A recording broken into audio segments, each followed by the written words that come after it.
안녕하십니까. 정확한 분석으로 시대 흐름을 읽어드리는 Y타임스 정세 분석의 추국일입니다. 북한의 김정은, 김여정 남매가 참 수상합니다. 오늘 네 가지 의문점들을 자세히 파헤쳐 보겠습니다. 김여정의 불같은 말폭탄이 이어지더니 3주 만에 김정은이 군사계획 행동을 전면 보류했죠. 정말 수상합니다. 북한 내부 체제로는 도저히 일어날 수 없는 일이 발생했기 때문입니다. 지난 4일 날 김정은의 여동생 김여정은 대북 전단을 핑계로 대면서 남쪽을 향한 말폭탄을 쏟아냈죠. 또 5일에는 노동당 통일전선부 대변인이 나서서 김여정이 대남 사업을 총괄한다고 그랬습니다. 또 지난 3월 김여정이 청와대 비난 담화를 발표했을 때부터 이미 대남 사업 관여설이 돌았습니다만은 북한 당국이 이걸 공식 확인한 건 처음이었죠. 특별히 5일 날에 통일전선부 대변인 담화는 5가지를 예고했었죠. 첫째는 더 이상 남북 대화 없다. 두 번째는 남쪽 정부는 아직도 북한을 전혀 이해하지 못하고 있고 무능하다. 세 번째는 판문점 선언 그리고 남북 군사 합의를 파기하겠다. 네 번째는 대남 도발을 통해서 남쪽을 괴롭히겠다. 그리고 다섯 번째는 북한은 결코 비핵화하지 않는다. 이제 그런 내용이었죠. 그리고 7일 날 김정은이 주재한 가운데 노동당 중앙위원회 제7기 제13차 정치국 회의가 열렸습니다. 정작 김정은은 대남 문제에 대해서는 이런 방구도 하지 않았습니다. 그러면서 자립경제 발전 그리고 인민생활 향상 방안 이런 것들을 논의했다라고 북한의 언론들이 보도를 했죠. 그리고 지난 10일 날 오전 6시 20분경에는 리성권 외무상이 나와서 핵과 미사일 개발을 지속하겠다 그러면서 대미항전을 선포했고, 같은 날 오후 11시 49분경에는 장금철 통일전선부장이 이제부터 흘러가는 시간들은 남조선 당국에 있어서 참으로 후회스럽고 괴로울 것이다 라고 위협을 했습니다. 그리고 다음 날인 13일 오후 2시경에는 권정군 외무성 미국 담당 국장이 비핵화라는 개소리는 집어치우라. 그게 집어치우는 게 좋다. 이렇게 일가를 했죠. 그리고 13일에 또다시 김여정이 담화를 냈습니다. 곧 대적 사업, 그러니까 남쪽을 적으로 보는 사업을 하는데 이 대적 사업 연관부서의 다음 단계 행동을 결행할 것을 지시했다. 그러면서 확실하게 남조선 것들과 결별할 때가 된 듯하다라고 밝혔습니다. 당시 이 김여정 담화의 핵심은 5가지였습니다.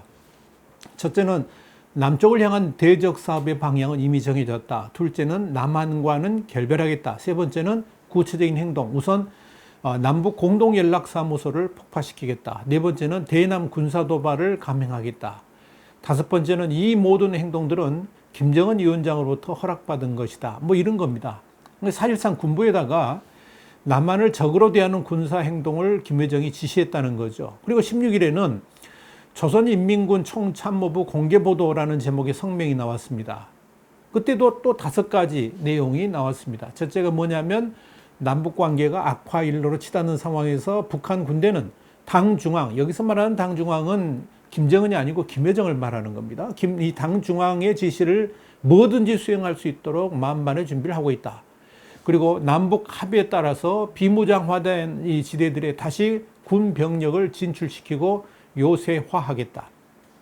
세 번째는 앞으로의 대남 도발은 지상 전선뿐 아니라 해상까지도 염두에 두겠다. 네 번째는 남쪽이 하는 것 같이 북한도 대남 전단, 그러니까 삐라를 살포하겠다. 다섯 번째는 총참모부는 군사행동에 대한 계획을 만들어서 당 중앙군사위원회의 승인을 받겠다. 자, 이런 경고 직후에 북한은 16일 오후 2시 50분 개성공단 내에 있는 남북 공동연락사무소를 폭파했죠. 당시 이 북한의 조선중앙통신은 남북 공동연락사무소 폭파에 대해서 이번 응징 조치는 절대로 다쳐서는 안 될 우리의 최고 존엄을 건드린 자들과 아무런 가책도 반성 기미도 없는 자들로, 그러니까 여기서 이제 그 말은 누구냐면 문재인 정부를 말하는 거죠. 반드시 죄값을 받아내기 위한 우리의 1차적인 첫 단계의 행동이다. 이렇게 경고를 했습니다. 그리고 16일 날 또 김여정이 담화를 냈죠. 문재인 대통령이 15일 날 행했던 6.15 산업 관련 메시지를 직접 겨냥해가지고 역겹다라고 그랬습니다. 그래서 문재인 대통령을 향해서 독서를 뿜어댔죠. 심지어 남조선 당국자 연설을 듣자니 저도 모르게 속이 메스해지는 걸 느꼈다라고도 했습니다. 그러면서 김여정은 지금의 남북 긴장이 이 남북 긴장 상황이 대북 전단이 아니라 문재인 정부 책임이고 문재인 정부가 북한에 대해서 한 약속을 이행하지 않아서 생긴 일이라는 것을 분명히 했습니다. 또 17일에는 조선중앙통신이 파렴치의 극치라는 논평을 통해서 개성공업지구에서 올린 붕괴의 폭음이 북남 관계의 총파산을 예고하는 전주곡으로 될 수 있다. 그러면서 이를 명심하고 입뿌리를 함부로 놀리지 말아야 된다 그러면서 서울을 향한 군사공격도 감행할 수 있다라고 협박을 했습니다. 북한은 이와 함께 남측이 특사를 보내겠다는 것을 김여정이 강력히 거부했다는 사실까지도 공개를 해버렸습니다. 그렇게 악화일로를 그야말로 격화일로를 치렀던 그런 남북 긴장 상황이 23일 김정은 주재로 열린 노동당 중앙군사위원회 7기 5차 예비회의, 그것도 화상회의로 열린 그 자리에서 조성된 최근 정세를 평가하고 총참모부가 제기한 대남 군사행동계획들을 보류했다라고 발표한 겁니다. 이를 계기로 극적 반전이 이루어졌습니다. 여기에 대한 자세한 내용들은 우리 와이타임스 인터넷 신문에 들어와 보면 시기별로 자세히 정리되어 있으니까 보시면 될 겁니다. 자, 여기서 의문들이 있습니다. 첫째 의문은 뭐냐? 그러니까 일련의 과정을 보면서 가장 먼저 드는 의문은 이런 반전이 북한 내부 시스템상으로 과연 가당키나 한 일인가 하는 점입니다. 그동안 벌어진 일들은 북한 내부의 최고 의사결정기구인 중앙군사위원회라든지 중앙위원회가 함께 의논한 사항이라는 걸 금방 알 수 있습니다. 그것도 스스로 당 중앙이라고 언급했던 김여정이 오빠 김정은의 지시를 받아 행했다라고 분명히 언급을 했습니다. 그래서 북한의 전 매체들이 동원돼 가지고 소위 김정은을 지칭하는 1호 지시하고 동등하게 다뤘고요. 그래서 이제 북한 전역에서 대대적인 군중 집회도 이어진 거 아니겠습니까? 이 말은 북한의 최고 3대 권력기구가 있죠. 중앙군사위원회, 그리고 중앙위원회, 중앙검사위원회입니다. 그 중에서 중앙군사위원회의 중앙위원회, 그러니까 중앙군사위원회하고 중앙위원회가 함께 논의하고 추진한 일이라는 것을 말해줍니다. 이 중앙군사위원회는 군사 분야하고 국방사업 전반을 당적으로, 그러니까 노동당 차원에서 조직 지도하는 업무를 맡고 있고요. 중앙위원회는 이 산하 정치국에서 대남 통일 전략을 총괄합니다. 그렇기 때문에 이 대외적인 대남 전략은 당연히 이 두 기관이 협의해서 처리하도록 되어 있습니다. 또 이런 모든 결정의 배후에는 당연히 김정은의 지시라든지 묵인이 따라야만 움직이도록 되어 있습니다. 이건 너무너무 알려진 거니까 더 말할 필요도 없죠. 특히 지난 14일 김여정은 다음번 대적 행동의 행사권을 우리 군대 총참모부에 넘겨주려고 한다라고 했는데, 이 일은 뭐냐면 중앙군사위원회의 최종 결정이 있었음을 의미합니다. 다시 말해서 김여정 개인의 지시가 아니라 이미 중앙군사위원회하고 중앙위원회가 이미 합의 처리된 일인 것을 분명히 말해주는 겁니다. 자, 그런데 이런 일련의 결정들을 김정은이 스스로 뒤집어 버렸습니다. 이렇게 북한 내부의 시스템상 있을 수 없는 일이 벌어진 이유가 과연 뭘까요? 왜 이런 일이 발생했을까요? 어떻게 이런 결정이 나올 수가 있을까요? 하나씩 또 파헤쳐 보겠습니다. 두 번째 의문이 있습니다. 반드시 짚고 넘어가야 될 문제인데요. 이렇게 북한 내부 시스템상 거의 불가능한 일이 벌어진 데는 분명히 이유가 있을 겁니다. 이를 말하기 전에 짚고 넘어야 될 것이 네 가지가 있습니다. 첫째는 당 중앙군사위원회 제7기 5차 회의의 예비회의에 관한 겁니다. 23일 날 열렸다 그랬죠. 자, 이 회의, 여기서 예비회의라는 것에 대해서 우리가 주목할 필요가 있습니다. 그동안 김정은 집권 이후에 중앙군사위원회 예비회의라는 것을 한 번도 열어본 적이 없습니다. 전체회의도 아니고 예비회의를 열었다? 그 말은 아주 소수만 이 회의에 참석했다는 의미죠. 그것도 직접 참석한 게 아니죠. 두 번째가 바로 그겁니다. 화상회의를 했다는 거죠. 코로나19가 북한에 창궐해가지고 그런 것인가요? 아니면 이 김정은이 공식적 자리에 나설 상황이 아니어가지고 극히 일부만 볼 수 있는 화상회의를 열었다는 것일까요? 아니면 진짜 화상의 일을 하기는 한 걸까요? 아무도 모르죠. 세 번째는 이날 회의에서 결정됐다는 대남 군사행동 계획 보류 내용입니다. 뭘 보류했다는 거죠? 총참모부가 실행하겠다고 했던 4가지의 군사행동을 보류한다는 겁니까? 아니면 총참모부가 작성했던 세부 실행 계획을 보류한다는 겁니까? 내용이 분명치가 않습니다.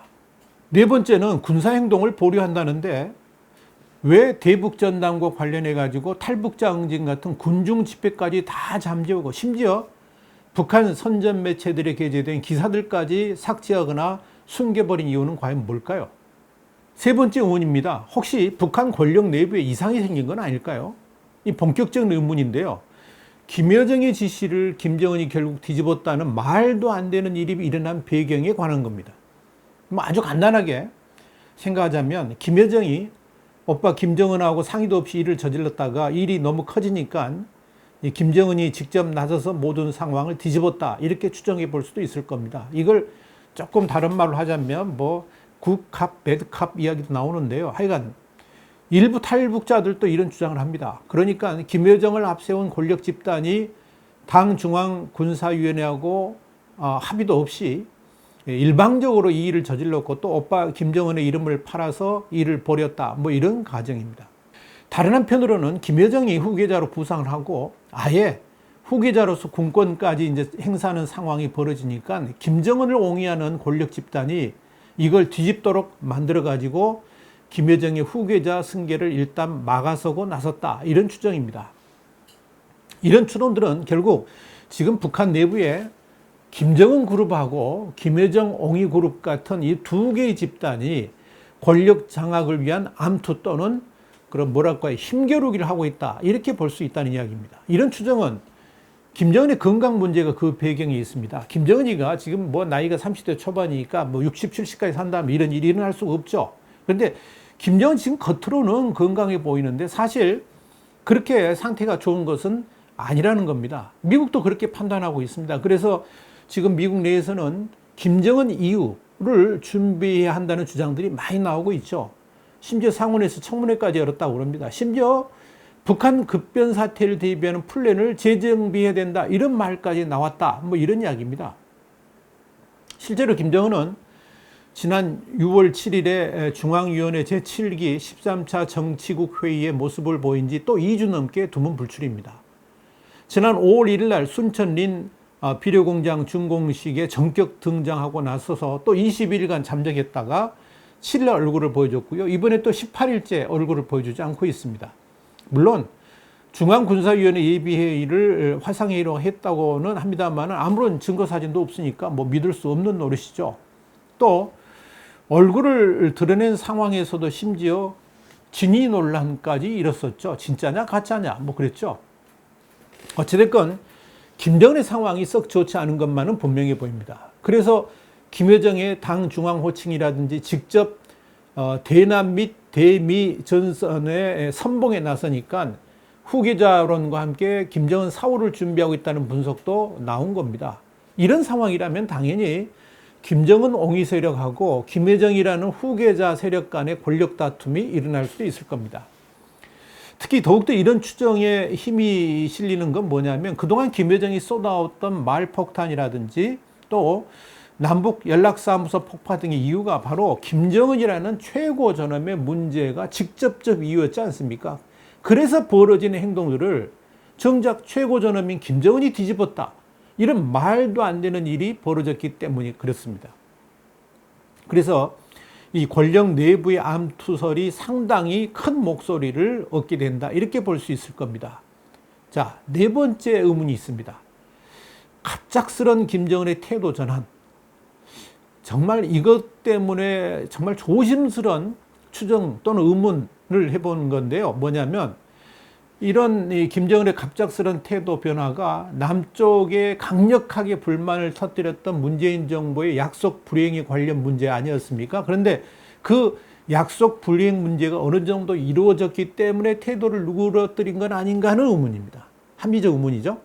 그 말은 다시 말씀드려서 남쪽으로부터의 약속 이행 촉구에 대해서 남쪽이 뭔가의 언질이라든지 뒷거리 같은 행동을 보여줬기 때문에 결국 목적 달성이 이루어진 것으로 보고 태도를 전면 변화시켰을 것이다. 뭐 이런 추정입니다.